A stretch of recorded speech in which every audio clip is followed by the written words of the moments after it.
On a rare occasion, I made it home before midnight. The rain outside the window was drumming on the glass, and a glass of whiskey was cooling on the table. Of whiskey. The silence was almost pleasant until it was interrupted by the sharp ringing of the phone. Maxfer? Captain Reed's voice sounded muffled but tense. Urgent business. A murder at the Grey Eagle Inn. Come at once. I quickly pulled on my cloak and went out into the night. When I arrived, the crime scene was already cordoned off.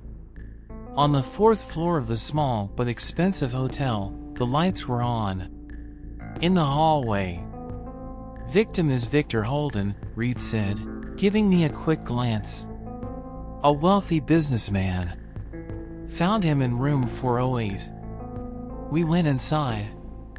There was a man in his 50s leaning forward, a man in his 50s. His chest was covered with blood. In his hand was a cell phone with an unsent message on the screen.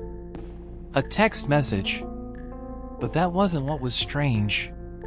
There's no sign of forced entry in the room, Reed continued. Reed. Fingerprints everywhere, but too many. It's like the whole floor. There was a strange note on the desk. You should have known how it would end. There was no sign of a struggle in the room. Everything looked too clean. Like someone had done something. Don't you think it's a little too neat scene, don't you think? I tossed it to Reed. He nodded. That's why you're here, Maxfer. We need to find out exactly who wanted to frame everyone. I looked at the note again. The feeling that someone was playing chess with me. I slowly looked around the room. The drapes were pulled back, a bottle of expensive wine on the table. The victim wasn't going to die this evening, he was clearly getting ready for a meeting. Who found him? I asked Reed. The maid. Came in this morning, door was locked from the inside. Opened it with the spare key. It got me thinking. If the door was locked, that means the killer either hid in the room or left, leaving behind an overly neat scene. Where's the weapon? Here. Reed handed me a knife in a plastic bag. There's blood all over the blade. It looked convincing, but something didn't add up. Did you run the prints? Yeah. And here's the weird thing, they're there, but there's too many. There's more than one person's prints on this knife. I raised my eyebrows. So the killer wanted us to get confused? Reed nodded silently. I walked around the room. Examined the crime scene carefully. I could smell the faint odor of expensive perfume in the air. A dark lipstick was left on the table, next to a glass of wine. Was there a woman? Possibly, Reed confirmed. Another detail, the window. It looked untouched, but the corner of one sash was slightly raised. Make a note, I said. See if this exit was used. Something about this picture didn't seem real. I asked him to bring me the hotel guest list for the last 24 hours. Turns out several people were related to the victim. Laura Holden, Victor's wife. She claimed she hadn't seen her husband in 2 days. Michael Stone, business partner, was unhappy with Victor's decision to withdraw from the project. Greg Phillips, roommate. He heard footsteps, but claims he didn't see anything suspicious. We've called them in for questioning. Where were you last night? I asked Laura.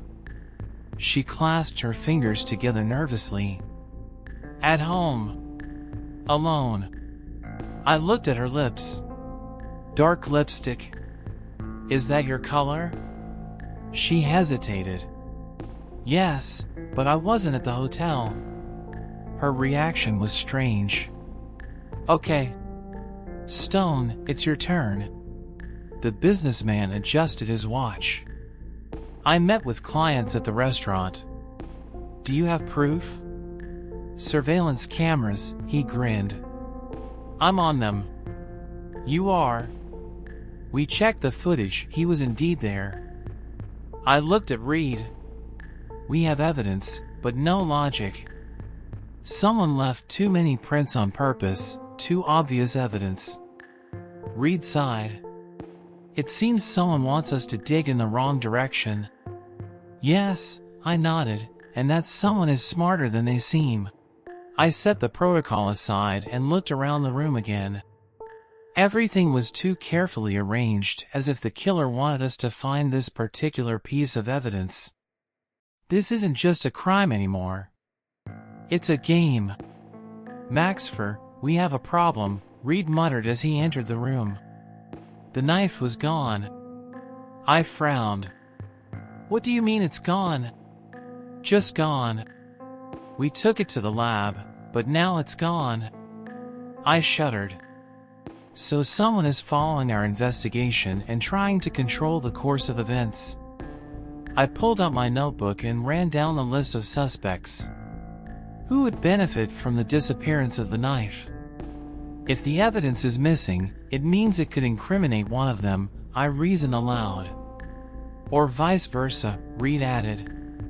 Someone realized that the knife could lead to him and decided to get rid of it. I wondered. This crime was too clean, too elaborate. It's like the killer knew in advance how we were going to investigate it. We need to check who had access to the lab, I said. And find someone who could move around undetected. But even at that moment, I had a hunch that the missing knife wasn't the strangest thing about this case. The next step was obvious: interrogate everyone who had access to the evidence. Laura was first in line. Where were you after the interrogation? I asked, scrutinizing her face. At home, she answered nervously. And no one saw you? No. Convenient, I grinned. She frowned. Do you suspect me? So far, I suspect everyone. Laura flinched, but didn't say anything. Michael Stone was next. You were seen outside the police lab, I began, giving him no time to defend himself. What? That's bullshit. We have the tape. His face turned pale. Okay, he mumbled. Yes, I was there, but I didn't go inside. Then why did you go there? He stopped talking. Maybe you should come clean. Stone shook his head. No. But I know who took the knife. I froze. Tell me. He leaned toward me and whispered a name. And that name changed everything. The name Stone called shocked me. It was Greg Phillips, a regular roommate who was quiet and inconspicuous. We got his prints, Reed informed me.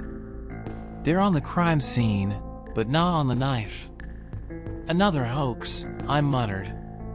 Someone's setting up the evidence so that we're chasing false traces.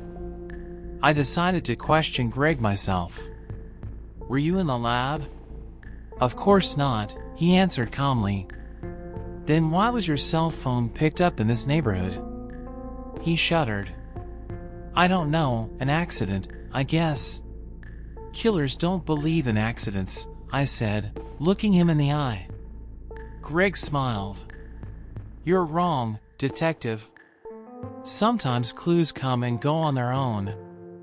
I felt everything inside me clench. This man wasn't who he said he was. But who was he really? And, more importantly, what evidence had he left us in place of the missing knife?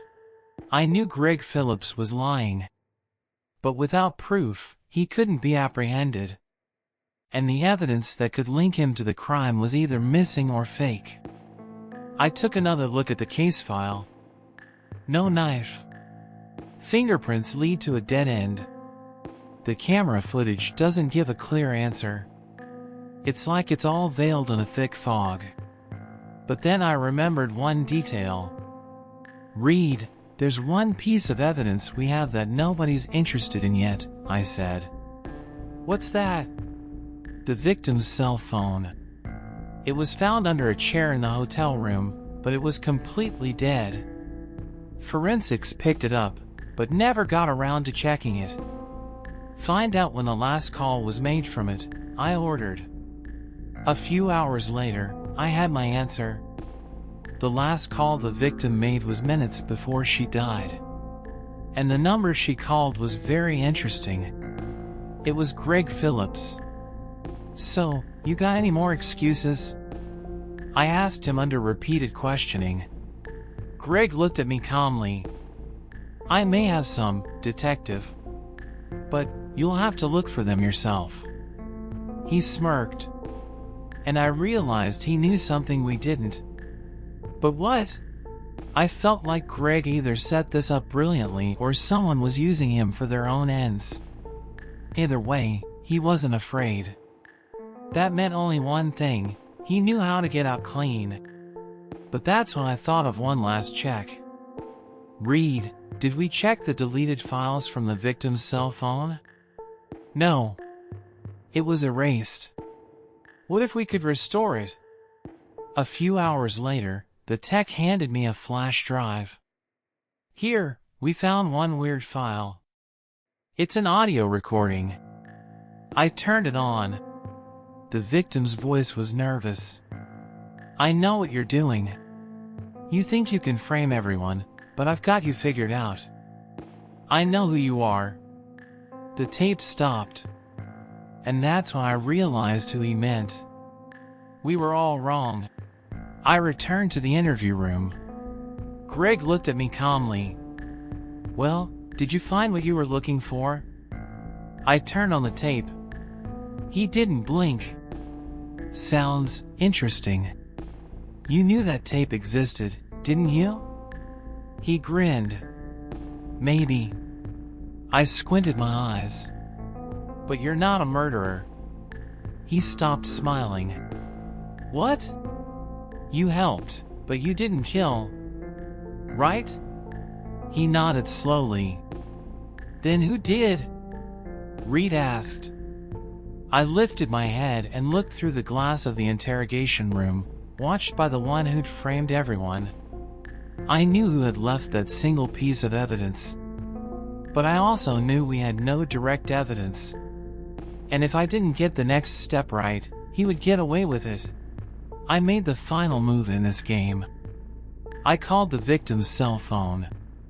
It rang in the pocket of the man behind the glass. Game over. "And now," I said, "you're busted. Case closed." Or, if you like this story, support me by subscribing to the channel. I'm putting in the effort for you, and your subscription helps me grow.